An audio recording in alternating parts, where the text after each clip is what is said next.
ముత్తాళి ప్రాంతంలో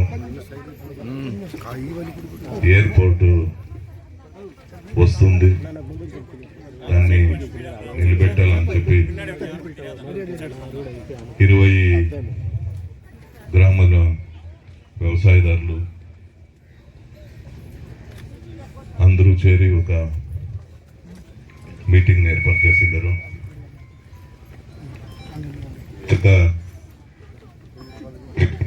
కలుసుకున్నటువంటి మన పార్లమెంట్ సభ్యులు 3 సార్లు ఈ ప్రాంతంలో ఎమ్మెల్యేగా ఉండి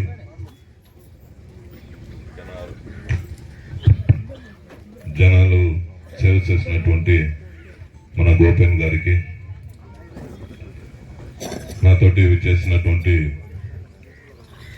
ఈ ప్రాంతపు యూనియన్ కార్యదర్శి గజేంద్రమూర్తి గారికి, పక్కటి యూనియన్ కార్యదర్శి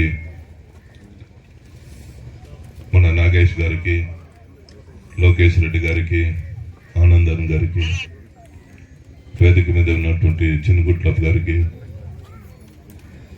మన ఈ ప్రాంతపు కౌన్సిలర్ హరీష్ గారికి, మన నవీన్ గారికి, వేదిక మీద కూర్చున్నటువంటి పెద్దలకి, ఇక్కడ విచ్చేసినటువంటి 20 గ్రామాల నుంచి విచ్చేసినటువంటి వ్యవసాయదారులకి, నాతోటి అక్క చెల్లెండ్లకి, అన్నదమ్ముళ్ళకి అందరికీ మొట్టమొదటిసారిగా నా యొక్క హృదయపూర్వక ధన్యవాదాలు. సమస్య ఒక 4 రోజులు ఇంకా నడుస్తూ ఉంది అనుకుంటాను. మేము చూస్తూనే ఉంటుంది. ఎలా అంటే మేము రాజకీయ నాయకులు, సెంట్రల్లో అన్న గోపి ఉండరు, స్టేట్లో నేను ఎమ్మెల్యేగా ఉన్నాను. మా ఇద్దరికి తెలియకుండా ఏమి నడిచేకి అవకాశం తక్కువ. 99% అన్నీ మాకు తెలిసే జరుగుతుంది. తెలియకుండా ఏమి నడిచేకి అవకాశాలు చాలా తక్కువ. అట్లుండేటప్పుడు దీని ఇష్టి చెప్తే మొదలు ఇంకా చెప్పిస్తాను, చెప్పమంటే. ఇది పోయినసారి నేను తల్లిలో ఎమ్మెల్యేగా ఉంటున్నాయి. 2 ఏళ్ళు బాలకృష్ణారెడ్డి ఉండ్రి మంత్రిగా ఉండ్రి. అన్నంక బై ఎలక్షన్లో మన సత్య గారు గెలిపిస్తారు. అప్పుడే నరేంద్ర మోడీ ఉడాన్ దిట్టంలో తమిళనాడులో 5 ఎయిర్పోర్ట్లు వస్తుంది. ఓసూరు, తిరునల్వేలి, నైవేలి, సేలము, పాండిచ్చేరి, ఇంకోటి 5 దగ్గరలో ఎయిర్పోర్ట్ వస్తుంది అని చెప్పి అనౌన్స్ చేసింది. ఎవరు అనౌన్స్ చేసింది? మోడీ. అప్పుడు ఏడీఎంకే గవర్నమెంట్ స్టేట్లో 1 ఏడాదయ్యా, 2 ఏళ్ళయ్యా అన్నాక నేనే 2 సార్లు ఒకసారి క్వశ్చన్ వేస్తుంది. ఓసూర్లో ఎయిర్పోర్ట్ వస్తుందని సెంట్రల్ గవర్నమెంట్ అనౌన్స్ చేసి ఇప్పటికంటా దానికి ఏమి సద్దు ఏమీ లేదా, ఏమయ్యా దాని గురించి చెప్పాలని క్వశ్చన్ వేస్తుంది అసెంబ్లీలో. అప్పుడు ట్రాన్స్పోర్ట్ మినిస్టర్గా బదులు చెప్పి ఫస్ట్ టైం కరూరు విజయభాస్కర్ అప్పుడు మినిస్టర్ ఉండే ట్రాన్స్పోర్ట్ మినిస్టర్గా అన్ని ఏర్పాట్లు చేస్తూ ఉన్నాము, అయితే తీసుకువస్తాము అని చెప్పి 2 మాటలు చెప్పి అన్నాక ఆ ఏడాది ఇడిసి తిరిగి ఇంకొక ఏడాది వచ్చా. అప్పుడు తిరిగా బడ్జెట్ సెషన్లో వేస్తుంది. అప్పుడు సీఎం బదులు చెప్పి ఎడపాడి పళనిస్వామి. సెంట్రల్ గవర్నమెంట్ అంతా ఏర్పాట్లు చేస్తూ ఉంది. ఖండితంగా ఎయిర్పోర్ట్ వచ్చేకి మేము ప్రయత్నం చేస్తాము అని చెప్పి ఆయనను బదులు చెప్పారు. అన్నాక గవర్నమెంట్ ముగిసిపోయా, అది అంతలో ముగిసిపోయా. అన్నాక మా గవర్నమెంట్ వచ్చిన మీటి కూడా నేను 2 సార్లు మా సీఎం చూసి అడుగుతున్నాయి, ఇట్లా ఉడాన్ దిట్టంలో ఎయిర్పోర్ట్ అనౌన్స్ చేసిండ్రి. ఓసూరు వచ్చి బాగా అభివృద్ధి అవుతా ఉంది, ఇక్కడ ఎయిర్పోర్ట్ వస్తే చాలా బాగుంటుందని. ఎలాంటే నేను అబద్ధం చెప్పేది నాకు తెలియలే, అంతా నిజమే చెప్తాను. వేరే వాళ్ళ మాదిరి నేను ఏమో ఆడవు తీడవుట్ అంతా ఏం చెప్పలేదు. అన్నాక అది అంతా సెంట్రల్ గవర్నమెంట్లో ప్రాసెస్ చేసి పోయిన బడ్జెట్లో మన సీఎం వచ్చి 110 అరవిచ్చిన్నారు. ఓసూరులో 2000 ఎకర్లో సర్వదేశ విమానం ఎయిర్పోర్టు ఏర్పాటు చేస్తామని చెప్పి అసెంబ్లీలో అనౌన్స్ చేశారు. అనౌన్స్ చేసిన తక్షణమే నేను లేచి స్పీకర్ దగ్గర టైం అడిగి ఆయనకి సీఎంకి థ్యాంక్స్ చెప్తున్నాను. ఓసూరులో ఇంటర్నేషనల్ ఎయిర్పోర్ట్ అనౌన్స్ చేసిన దానికి డిస్టిక్ జనాల తరఫున, ఓసూరు కాన్స్టిట్యున్సీ జనాల తరఫున హృదయపూర్వక ధన్యవాదాలు తెలుపుకుంటాను. అదే సందర్భంగా మీరు తీసుకొచ్చే ఎయిర్పోర్ట్కి వ్యవసాయదారులకి పాదుకాపుగా ఉన్నటువంటి కలైనర్ ఫేర్ని ఎయిర్పోర్ట్ పెట్టాలని కూడా అడుగుతుంది. ఇది దాని అన్నాక ఇండస్ట్రియల్ మినిస్టర్గా దాన్ని ఫాలోఅప్ చేస్తూ ఉంటుంది. సెంట్రల్ గవర్నమెంట్ పర్మిషన్ పోయింది, అది పోయింది, ఇది పోయిందని దాన్ని పారాడుతూనే ఉంటారు. ఇప్పుడు గంట ఎయిర్పోర్ట్కి నేల ఎవరు ఎత్తించేది అనే దాన్ని డిసైడ్ చేసి దాన్ని దీనికి ఇచ్చినారు, టిడ్కోకి. వాళ్ళు 5 దగ్గర 4 దగ్గర సెలెక్ట్ చేసినారు. ఒకటి వచ్చి మా ఊరి దగ్గర ఉండే ఎయిర్పోర్ట్, రెండోది వచ్చి దాని పక్కన ఒక బిట్టు, అన్నాక ఉలగం దగ్గర ఒక బిట్టు,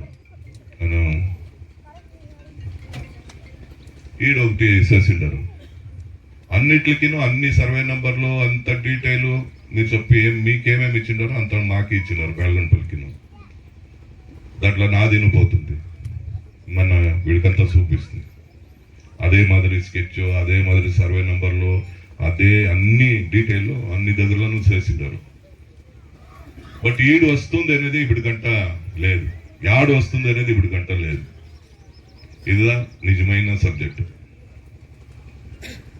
దాన్ని కొందరు కావాలని ఆడాడ దీన్ని ట్రాఫిక్ చేస్తూనే ఉంటారు. ఇదే పోరాటం ముదుగన్పల్లిలో కూడా నడిచారు. ఇక్కడ ఉండే ఎవరైనా వ్యవసాయదారులు తెలిసినో తెలియలేదు. ముదుగన్పల్లిలో కూడా దేవస్థానం దగ్గర అందరూ వ్యవసాయదారులు సరే మా ఏరియాలో ఎయిర్పోర్ట్ వస్తుందంట, అవునా అని. నేను ఆడు కూడా జనాల ముందు అందరి ముందు చెప్తుంది, ఎయిర్పోర్ట్ అనేది 100% కాదు 1000% ఓసూరులో ఎయిర్పోర్ట్ వస్తుంది. దాంట్లో ఏం సందేహమే లేదు. అయితే ముదుగన్పల్లితో వచ్చే అవకాశం లేదు.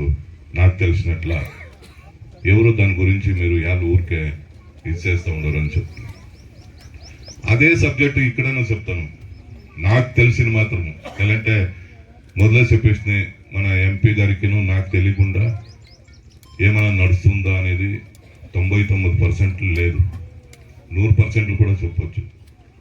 అట్లా చెప్పేటప్పుడు ఇక్కడ ఎయిర్పోర్ట్ వస్తుంది అనేది నాకు తెలిసిన మాత్రం లేదు. అట్లా వచ్చేనట్లుంటే మీకు నోటీస్ ఇచ్చింది, లేదా రిజిస్టర్ ఆఫీస్లో మీ నంబర్ అంతా 0 చేసి. ఇప్పుడు STRR వచ్చాయి, అందరికీ నోటీస్ ఇచ్చిరి, అన్ని నంబర్లు 0 చేసరా లేదా? చేసరా? ఇప్పుడు గంట ఇక్కడ ఏమన్నా అట్లా అయిందా? ఏమి కాలే. కాకుండానే దీన్ని అవుతుంది అయితే మంచిదే, ముందు జాగ్రత్తగా మీరు ఎత్తుకుండే. ఇది నేను తప్పుగా చెప్పలేదు. ఎలాంటే సపోజ్ ఏమన్నా 4లో మాది వచ్చేస్తే కూడా అది వద్దు అనేదాన్ని మాట్లాడేది నిజంగా. మమ్మల్ని కూర్చుంటారు, చెప్పిండారు. ఇక్కడ అందరూ వ్యవసాయదారులు ఉండరు, వ్యవసాయ భూమిని ఎత్తుకునేది వద్దు. ఇప్పటికంటే మేము ఎక్కడైనా వ్యవసాయ భూములు ఎత్తుకోలే, మీరు ఎక్కడైనా చూడండి. మా గవర్నమెంట్ ఉండేటప్పుడు వ్యవసాయదారులకి మంచి చేసిండమే తప్ప ఎక్కడో ఒక చిన్న వ్యవసాయదారునికి చెడ్డది చేయలే. మీరు ఎప్పుడైనా ఎత్తుకుండా అది ఫ్రీ కరెంటే కావచ్చు, వ్యవసాయదారులు చేసిన 7,000 కోట్లు మన్నా చేస్తుంది, ఎవరూ చేయలే. భారతదేశంలోనే ఫస్ట్ మన కలైనదా చేసి ఫ్రీ కరెంటు మన కలైనదా ఫస్ట్ చేసి. ఇప్పుడు 2 లక్షలు మా గవర్నమెంట్ వచ్చిన మీదకి వ్యవసాయదారులకు ఫ్రీ కరెంట్ ఇచ్చినాము. ఇట్లా వ్యవసాయదారులకి ఏమైనా బాధ వచ్చినట్ల మేము ಯಾವ స్కీమ్ వీటికంటే తీసుకోవాలి, ఇంకీటికిను తీసుకోవచ్చు. దాంట్లో మీరు ధైర్యంగా ఉన్నారు. అట్లేమైనా వస్తుందంటే మేము ఉండామని కూడా అప్పుడు చెప్పవుతుంది. అన్న పార్లమెంట్లో ఉండరు, నేను అసెంబ్లీలో ఉండను, అట్లుంటే ఎక్కడ కావాలంటే మాట్లాడతారు. దానికి ఏం ప్రొసీజరో మీరు ఆ ప్రొసీజర్ను చేయాలని ఇడిసేసి ఎవరినో తోడుకొని వచ్చి మమ్మల్ని తిట్టిపించి ఏం ప్రయోజనం? ఏమంటే వీళ్ళు మంచి పని వచ్చి మమ్మల్ని చూసి అన్నా ఇట్లుంది అని చెప్పరే, లేదంటే ఇక్కడే చేయండి అని చెప్పి మమ్మల్ని తిట్టిందానికి అప్పుడేం చేసింది?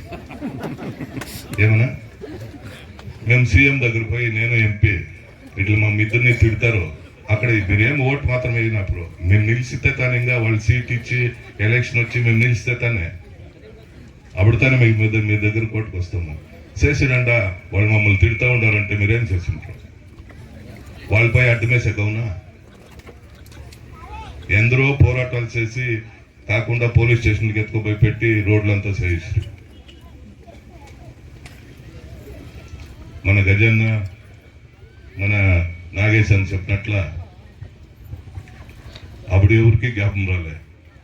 అప్పుడు నేందా మాట్లాడుతుంది తల్లిలో ఎవరన్నా అడగకుండా ఒక క్షేత్రంలో మీటింగ్ వేసి అధికారులంతా పిలిచి అన్ని దగ్గరలో సర్వీస్ రోడ్ ఉండాలా, అన్ని దగ్గరలోనూ రోడ్ కనెక్షన్ ఏడాడంతా రోడ్డు ఇది ఉందో అక్కడ బ్రిడ్జ్ చేయాలా, గోడ వేస్తామంటారు. ఆ గోడ వేయకూడదు, అదంతా రాసి ఇస్తేనే మీరు రోడ్ వేయాలని చెప్పి అప్పుడే నేను తల్లిలో మీటింగ్ మదగనపల్లిలో మీటింగ్ వేసి అధికారులంతా కూసి వ్యవసాయదారుల పొలంగా నిలిచినోడే నేను. ఇక్కడ ఎవరైనా మాట్లాడరా? నేను అప్పుడు ఇక్కడ లేదు. వాళ్ళంతా ఇప్పుడు మాట్లాడతారు. ఎలాంటి ఇప్పుడు ఎలక్షన్ దగ్గరకు వచ్చా కదా, దీన్ని ఇంకా ఏమైనా ఒక ఆదాయం పొందుతాము ఇట్లా చెప్పి వీని పేరుని డ్యామేజ్ చేసి గవర్నమెంట్ పేరుని డ్యామేజ్ చేసి ఏమౌట్ చేస్తామని. ఏం డ్యామేజ్ చేస్తానో 100కి 100% చెప్తాను. తిరిగా 2026లో మా సీఎం అవుతాడు, రాసి పెట్టుకోండి. తిరిగా ఏమున్నాము ఆయన దగ్గర మనం పోవాలి, వేరే ఎవరు అయ్యలే. ఇప్పుడు ఈ స్టేజ్లో చెప్పేసిపోతాను, మీరు రాసి పెట్టుకోండి. దాని నుంచి ఏం ప్రొసీజర్ ఉందో ఆ ప్రొసీజర్ ప్రకారం మీరు ఫాలో అప్ చేసి ఎవరు మంచి చేస్తున్నా మాకు సంతోషం. మేము వాళ్ళు మాట్లాడకూడదు వీళ్ళు మాట్లాడకూడదు అని మాత్రము మేము యాపద్దు చెప్పేవాడు కాదు. అందరూ ఒకరికి మంచిది అవుతుందంటే ఎవరైనా మంచి చేయని దాంట్లో సంతోషపడే మొదలు వ్యక్తులు మేముదా డిఎంకే పార్టీదా. మేము యాపద్దు వాళ్ళకి ఎదురుగా మాట్లాడలేదు. మంచి చేయని తప్పులేదు, అయితే మంచి చేసేవాళ్ళు మంచోడిని తప్పుగా మాట్లాడకూడదు. మేమేమన్నా ఇక్కడ ఎయిర్పోర్ట్ రానని లేదా నాది ఏదన్నా ఎవరో సూపర్ జాగా ఉంది 10 ఎకరాలు 20 ఎకరాలని మా హరీష్ మాట్లాడుతూ ఉంటారు. అమ్మింటే మీరు తను అమ్మల్లా నాకే ఎవరైనా అమ్మిండారా? నాకెవరైనా అమ్మిండారంప? దాన్ని ఎవరో వాట్సాప్లో వేస్తారు, ఎమ్మెల్యేది ఇది 10 ఎకరాలు 20 ఎకరాలు ఉంటే ఏమైనా అట్లా రిజిస్టర్ ఆఫీస్లో చెక్ చేసి ఏమైనా ఉంటే డాక్యుమెంట్ ఎత్తుకోకుండా ఎవరికైనా ఫ్రీగా రాసి లేదా మా పార్టీ వాళ్ళది ఎవరిదైనా ఉంటే ఎవరో మా డిఎంకే వాళ్ళు తీసేసిండారు 50 ఎకరాలు ఉంది అట్లేం అదినో మీరు మిండల మేమే అమ్మాయికి అవుతుంది. దీంట్లో కొందరికేమో కష్టం వస్తుంది, వాళ్ళు బాధలు ఏమో ఉంటుంది, అమ్ముకో ఉంటారు, ఎవరో ఒకరు తీసుకో ఉంటారు. దాన్నినో మేము మా వాళ్ళు తీసుకో ఉంటారని దాన్ని తీసుకొచ్చి మా పైన పెట్టారు. అదినో మీరు దాసేసి అమ్మింటారు. మేమేమి ఎవరి దగ్గర వచ్చి అడిగినప్పుడు ఎవరి దగ్గర పోయినప్పుడు మీ బాధలకు మీరు అమ్మింటారు. ఇప్పుడు ఎలా అంటే దేశం అభివృద్ధి అవుతా ఉంది. ఇప్పుడు ఒక కాలంలో ఒక 20 ఏళ్ళు 30 ఏళ్ళకి ముందు చూసుకుంటే అంతా ఫస్ట్ నడుచుకొని పోరాడుతూ ఉంటుంది. అన్నం సైకిల్లో పోతున్నాయి, అన్నం 2 వీలర్లో వస్తున్నాయి. ఇప్పుడు ఎన్ని కార్లు నిలిచింది చూడ. దీనికి అంతా ఫెసిలిటీ కావాలి కదా. అదే మాదిరిగా గవర్నమెంట్ను డెవలప్మెంట్ అయితేనే ఇక్కడ ఎవరును 10,000 20,000 ఎకరా అడుగుతూ ఉండలే. ఇప్పుడు ఇంత డెవలప్మెంట్ అయింది అనే దాన్ని కదా కోట్లు, లేదంటే కోట్లు అయిందా అయితా ఉండలే. దాని నుంచి అభివృద్ధిని కావాలా, వ్యవసాయం కరెక్ట్గా మనం చేయాలా, మనము హుషారుగా ఉండాలా. మనది పోతుంది, మనం అమ్ముకూడదు, మనం పెట్టుకోనాలా అనే కాన్సెప్ట్ మీకు ఉండాలి. తీసేవాళ్ళు కాసు ఉండేవాళ్ళు వస్తారు, తీసుకుంటారు, పోతారు. అయితే ఇచ్చేవాళ్ళను మనం కానీ ఇస్తాం. దాని నుంచి గవర్నమెంట్ ಯಾವ కారణానికిను మీ నాలెడ్జ్ లేకుండా మిమ్మల్ని అడగకుండా ఒక సొంత కూడా ఎత్తుకోనలే. దానికి మేము భరోసా ఉండము, మీరు ధైర్యంగా ఉండాలి. అట్లేమన్నా వస్తుంది నోటీస్ ఇచ్చిరి లేదా రిజిస్టర్ ఆఫీస్లో జీరో చేసిండారు అని ఏమన్నా మీకు ఏమైనా ఇంటిమేషన్ వస్తే చెప్పండా, మేమిద్దరూ వస్తాము, మీరందరూ రాండా. సీఎం దగ్గర తోడుకోపోతానని చెప్పినాను, కలెక్టర్ ఉండరు, నేనే నిలబెడతాను, మేమే నిలబెడతాం. ఇది ఉండేవాళ్ళందరూ లేకుండా దాన్ని పోయి మాకు ఎయిర్పోర్ట్ వస్తుంది వద్దు అని ఎవరు చెప్పరు అని అడుగుతారు. నేను అడిగినట్లే కలెక్టర్ని సూచిస్తుంది. కలెక్టర్ ఏం చెప్పా వస్తుంది అయితే యాడని ఇంకా తెలియదంటే చెప్పేదేం చెప్పరు. అయితే కాకుండా ఇక్కడదా వస్తుంది ఏమో వీళ్ళు తనిగా చెప్పినట్ల. సీఎం మా సీఎం ఎంపీ పార్లమెంట్లో ఉన్నారు, మా ఇద్దరికీ తెలియకుండా వీళ్ళు తనిగా వచ్చి చెప్పేసారంట ఈడదా వస్తుంది. దాని నుంచి ఎవరు ఏం చెప్తారు దయచేసి నమ్మేపోదండా, ఆరాంగా వ్యవసాయం చేయండా, బాగా నిద్రపోండా, మీకేం సమస్య వస్తానో మేము ఉండాలి. తినండి అంతా ఇప్పుడు చెప్తా ఉండనే. ఇప్పుడు భానువారం పోండా మటన్ తీసుకొచ్చి ఆరాంగా తినండి. మా గవర్నమెంట్ అందరికి మంచిదా చేస్తుంది, ఎవరికి చెడ్డ చేసేలా. వాళ్ళ పాటికి హాస్పిటల్లో పోయి చూస్తారు, ఏళ్ళంటే బీపీ షుగర్లు అంటారు, ఏళ్ళు పోతావి అంటారు.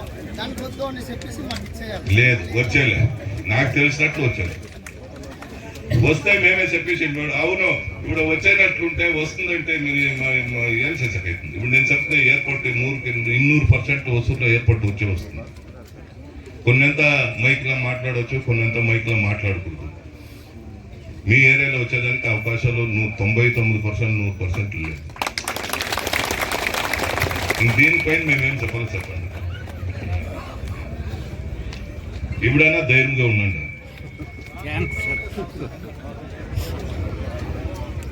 సార్ రైతులకి ఏమంటే ఈ స్కెచ్ ఇదంతా రిలీజ్ చేసిండేది ప్రభుత్వం వాళ్ళ లేదా రియల్ ఎస్టేట్ వాళ్ళ అని చెప్పి చాలా ఇది ఉంది సార్. లేదు రియల్ ఎస్టేట్ లేదు, గవర్నమెంటే దీన్ని రిలీజ్ చేసింది. దాంట్లో రెండులో ఉండలేదు, 4 దగ్గర రిలీజ్ చేసినాము. నేను కావాలంటే మేము దాన్ని నిజం చెప్పినాము. దాన్ని ఇంకా ధైర్యంగా ఉండండా, ఇంకా వచ్చేదానికి ఇక్కడ అవకాశం లేదు. మీరు మున్నెచ్చరికగా ఈ ఒక ఇది ఎత్తుకోండేది మంచిదే, నేను లేదని చెప్పలేదు. దాన్ని ఎవరి దగ్గర పోయి ఎట్లా తీసుకోపోవాలనే దాన్ని మీరు యోచించేది. దీంట్లో పాలిటిక్స్ వద్దు.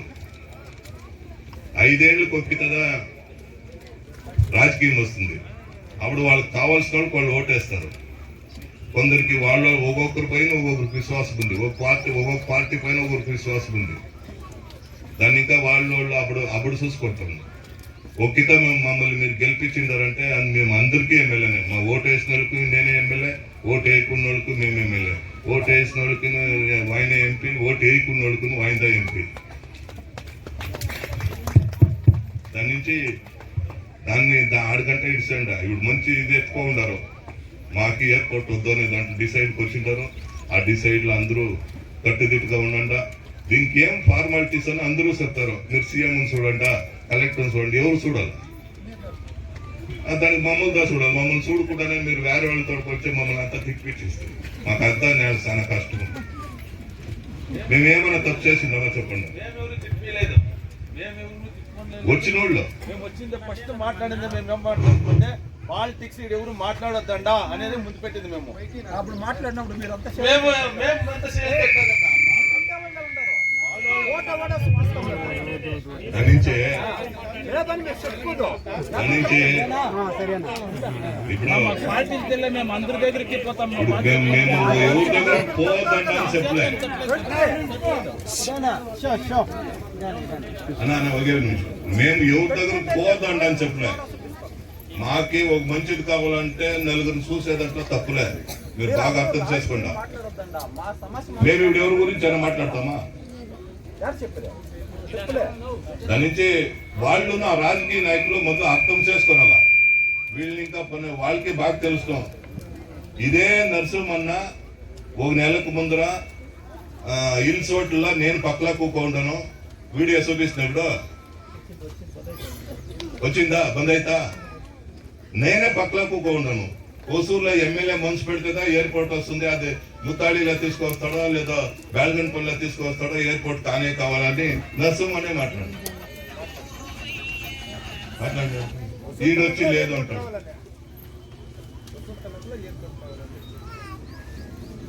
మీ ఊరు పేరే చెప్పిండాడు, నేనే కూకుంటుంది పక్కల. ఆయన స్టేజ్ లో మాట్లాడతాడు, నేను పక్కన నేను ఉండను, మేయర్ ఉండడు, సబ్ కలెక్టర్ ఉండరు, అందరూ ఉండరు. ఏమిటి రాజకీయము? సపోర్ట్ చేయని లేదు, వ్యవసాయదారులకు సపోర్ట్ చేయదంటే తప్పు లేదు. మేము కూడా ఇప్పుడు చెప్తాము 100% మీకు అండుదిండుగా ఉంటాము, మీరేం భయపడదండా, వస్తే మేము ఉండము అని చెప్పిండాము.